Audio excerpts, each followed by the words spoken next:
Ro, Ro, Rohan. Who is this guy? Rohan. The one and only Rohan. Thank you guys, hello everyone, and welcome back to another exciting episode of Rohan's Corner. And this week I'm talking about Transformers engineering and what makes Transformers fun. And this is a topic that seems to be coming up on the show week after week these days, with Andy and others talking about being able to pick up a figure and just having fun with it. When those days were when you pick up a G1.5 or G2 figure and you'd just be able to hard panther it in about 5 minutes and get the satisfaction of going from alt mode to bot mode and back, flick it and put it down and pick it up again because it was just so much fun.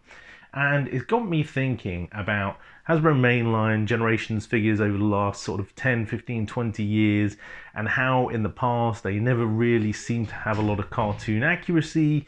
Third party came along and they started building super engineering, higher quality plastic and joints, more articulation, more toon accuracy, larger scales, smaller scales, all these elements which we didn't get with the mainline. However, in the recent past, War for Cybertron, it'd be hard to argue that they haven't got better engineering, they haven't got better articulation, better aesthetics, and more G1 toon accuracy, better paint schemes and colours and applications. Yes, there have been huge numbers of QC issues as well, but it has improved overall. And so my question to you all is, where do we stand in terms of the balance or the break point between what is fun and what is good engineering? And the reason why this has come up is because this week, some of you may have seen, I picked up Magic Square Devastator sitting there behind me, and he is a fantastic bot. Absolutely delicious looking Devastator. Definitely by far the best looking G1 toon accurate Devastator I've ever owned. And there are lots of people out there who love the NBK Devastator, the Combiner Wars Devastator, Unite Warriors version, or even the Gravity Builder Devastator. And then there's the really super expensive ones that go up for like £600. But for me, this guy is the best. And if they make a masterpiece version of him, I'll definitely be picking him up because I think he looks great in both modes. Not 100% convinced on the alt modes, but they're decent enough, definitely passable, and a lot better than some of the other third-party offerings we've had in the past. But what a faff it was to transform. It took me 3 hours to get all the individual bots from robot mode to alt mode, and then from alt mode to combined mode. And that is just not fun, let's be honest with you, especially when you're popping your thumbs and you're scraping your skin off and all the rest of that jazz. You're getting out your spudger and you're trying to pull pieces apart. It is a pain in the arse. And so I'm starting to get to this point where I'm thinking, hang on a minute, is it fun or is it over-engineered? Here is the beast in question. Now, dare anyone to tell me that this guy does not look totally G1 toon accurate? From head to toe, he's got an absolutely fantastic aesthetic, very clean lines, finished off with a great colour scheme. Looks exactly like the cartoon, in my opinion. Even around the back, even though we've got Longhall's storage compartment, loading area for his truck mode sticking out there, it's still extremely clean. There is some kibble there on Mixmaster and Scrapper, and to be honest with you, getting them to stand up is a bit of a pain, but they do look great.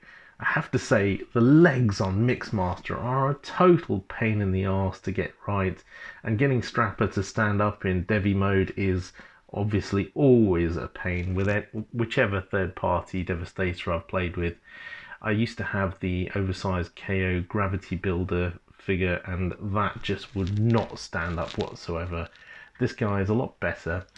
The arms definitely can take weight. Posability is excellent. You get two faces. It's pretty smack on. You've got Hook there, which looks pretty good. And although these bits and pieces here do really need to be tabbed in quite difficultly, especially the torso section between long haul and hook. We have to place the connectors in the middle here. It's very fiddly, it's hard to get in place and to hold in, and the instructions are not great. The engineering is fantastic on some of the arms and some of the way they collapse up and fold out, but really, is it fun? I don't know. I ask you to let me know. And Hasbro have, in their Generations line, been improving their engineering to the extent where I can still pick up a Hasbro mainline figure, a Generations figure, and I can hard panther that. Yes, no problem. Maybe not Unicron, although I don't have one, thankfully.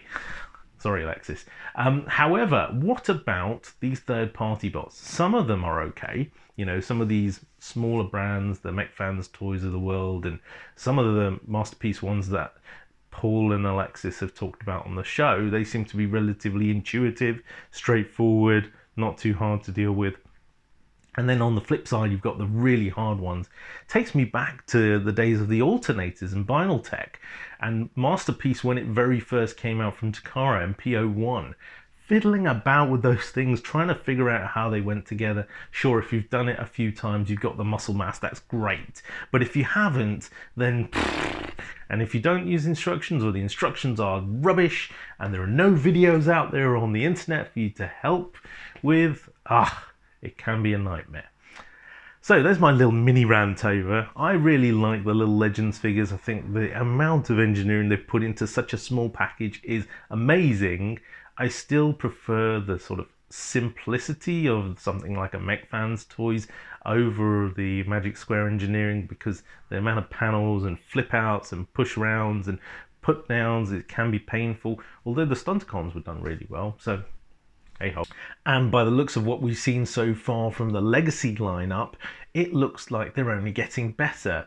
Superbly G1 Toon accurate looking figures, and engineering wise it looks interesting. Who knows, hopefully they're going to be just as good as some of the third party offerings we're getting today, and maybe there might be a shift. What do you guys think? Jamie, Alexis, Paul, Andy, do you agree or disagree? Is engineering becoming too difficult? Even on Generations can be fiddly, especially with this clear plastic issue. Anywho, that's been me for another week. Hope to see you again next week. Back to the studio. Till all our fun! Oh yeah? Well, screw you guys, I'm going home.